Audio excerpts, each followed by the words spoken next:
Caronte, con Jacobo Dayan. Jacobo Dayan, con este espacio que has construido, Caronte, te agradezco que estés aquí para platicar verbalmente lo que has escrito y otras cosas. Gracias, Jacobo. Buenos días y bienvenido. Gracias, Carmen. Buenos días. Pues estamos frente a este marco legal. ¿Qué te parece lo que se ha aprobado, lo que está ahora como andamiaje legal frente al tema de las desapariciones en México? Bueno, lo primero que hay que decir es de que fue aprobado en Senado y hoy está congelado en Cámara de Diputados en espera del próximo periodo de sesiones, como si esto no urgiera. Uh-huh. Tenemos un retraso no nada más de 2 años, que es lo que se lleva discutiendo esta ley en el Congreso, haciendo foros, reuniones, los colectivos de víctimas se presentan y plantean las necesidades, es decir, un diagnóstico a fondo por 2 años. Pero antes de eso tenemos décadas de retraso. Esta ley tendría que haber salido después de la Guerra Sucia. Es decir, tenemos un problema de desaparición en nuestro país desde hace décadas. Y lo que ahora se aprueba en Senado pues, es un intento, una vez más, de hacer una simulación negando las mejores prácticas internacionales, como si fuera algo muy complicado. Ahí están los estándares internacionales y la decisión del Senado fue sacar una ley donde prácticamente hace imposible la búsqueda, que es lo más urgente para las víctimas. Es decir, se crea una institución en teoría nacional de búsqueda de personas desaparecidas que no puede entrar a instalaciones militares, por ejemplo. Uh-huh. ¿Cómo se resolverá la guerra sucia si es evidente que tendrá que resolverse dentro de los cuarteles, la búsqueda de personas desaparecidas, o la realidad actual donde muchas de las pistas apuntan hacia esos lugares para continuar la búsqueda de personas desaparecidas? Otra, por ejemplo, es la negación de que existan servicios forenses independientes. Quien va a hacer la búsqueda y quien va a hacer la evaluación, en muchos casos son las mismas personas que hacen las desapariciones.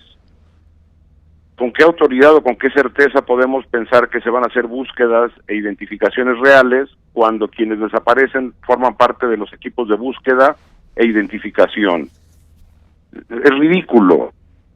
Entre las cosas que hace bien la ley es reconocer la no prescripción de este delito, de este crimen, que no hace nada extraordinario. Son estándares internacionales donde el crimen de desaparición no prescribe, es un crimen continuo, la ley lo reconoce. La ley reconoce la declaración de ausencia, que también era algo importante que se tenía que haber hecho, que ahora viene en la nueva ley. Es decir, hay cosas que apuntan en la línea correcta, pero sobre todo el tema de búsqueda, de la prohibición de acceso a instalaciones militares, de autoridades independientes, queda otra vez pendiente. Entonces, pues las víctimas lo que han dicho es, bueno, es mejor esta ley que nada. Algunos otros colectivos sí siguen presionando para que la ley se cambie, pero bueno, tendremos que esperar meses al próximo periodo como si esto no urgiera. A mí me parece que la ley se hace pensando que la desaparición ya no existe, que las autoridades hoy son otras, que no son las mismas que están desapareciendo personas. No tiene ningún sentido la ley.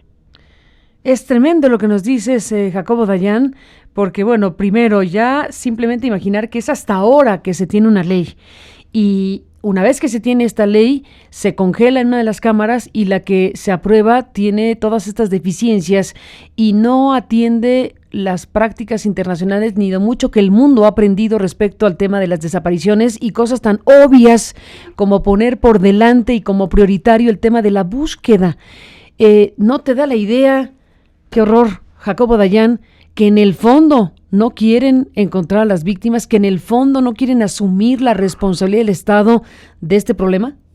Por supuesto, porque incluso también la ley contempla un registro nacional de personas desaparecidas que tampoco se apega a los estándares internacionales, que es alimentado por los gobiernos locales, siendo ellos mismos los que tipifican mal el delito, ocultan información. Tenemos el caso de Morelos, por ejemplo, donde incluso se hacen inhumaciones fuera de toda norma, son inhumaciones criminales, como lo que ocurre entre Telcingo y Jojutla. Evidentemente lo que se quiere perpetrar es el círculo de impunidad, en un caso más.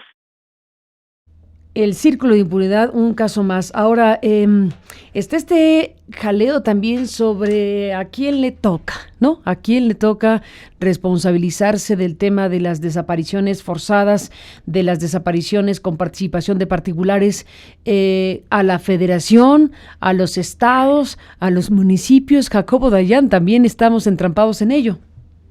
A mí me parece que tendría que ser la federación que se haga responsable de esto, y la PGR en particular. Es decir, esta ley, aunque fuera una buena ley, sin una fiscalía autónoma, tampoco tendrá sentido. Será una ley más que no se aplica. Tenemos el caso de Duarte recientemente. La PGR está centrada en identificar la red de corrupción, pero no en la red criminal. Incluso en las desapariciones perpetradas por particulares, tendría que analizarse la participación de agentes del Estado. Tenemos múltiples casos donde el perpetrador es parte del crimen organizado en colusión, con participación o con aquiescencia del Estado. Eso también es desaparición forzada y corresponde a la Federación hacerse cargo. Uh-huh. Ahora, por foros no paramos, como dices, y aquí ya llevamos, no sé, varios años en discusiones, en encuentros, en foros, en debates. ¿Por qué al final de cuentas el Congreso y quienes presentan las iniciativas no acaban de constituir un marco legal eficiente, apropiado, que esté a la altura del asunto? Bueno, porque después de que eso ocurriera, pues vienen otras responsabilidades, porque en cuanto encuentren a las personas, cuando se encuentren los restos, cuando se ordene el asunto de las desapariciones, viene un cúmulo adicional de responsabilidades muy grandes. No termina ahí la tarea del Estado, y es probable que eso es justamente lo que no quieren seguir caminando. Por supuesto, lo que no se quiere es tener la cuantificación, la dimensión del horror ante el que estamos. Y las responsabilidades. Por supuesto, y esto una vez más apunta en dirección a la recomendación que había hecho el Alto Comisionado de Naciones Unidas para los Derechos Humanos y que muchas organizaciones mexicanas están pidiendo desde hace años. Un mecanismo de colaboración internacional en México que se centre en impunidad, corrupción y violaciones graves a derechos humanos. No, aparentemente no hay otra solución, dado la protección misma que el aparato político se da a sí mismo. Jacobo Dayan, dices que está congelado en la siguiente Cámara, entonces. Sí, en diputados llegó diputados. Lo aprobaron muy tarde en Senado. Sí. Llegó a diputados y dijeron que lo van a analizar para el próximo periodo de sesiones, es decir, que las víctimas esperen 3-4 meses, en el mejor de los casos, para que se apruebe una nueva ley. Incluso te digo, los colectivos, algunos dicen, bueno, ya con esta ley es mejor que nada, pero urge iniciar la búsqueda. Uh-huh.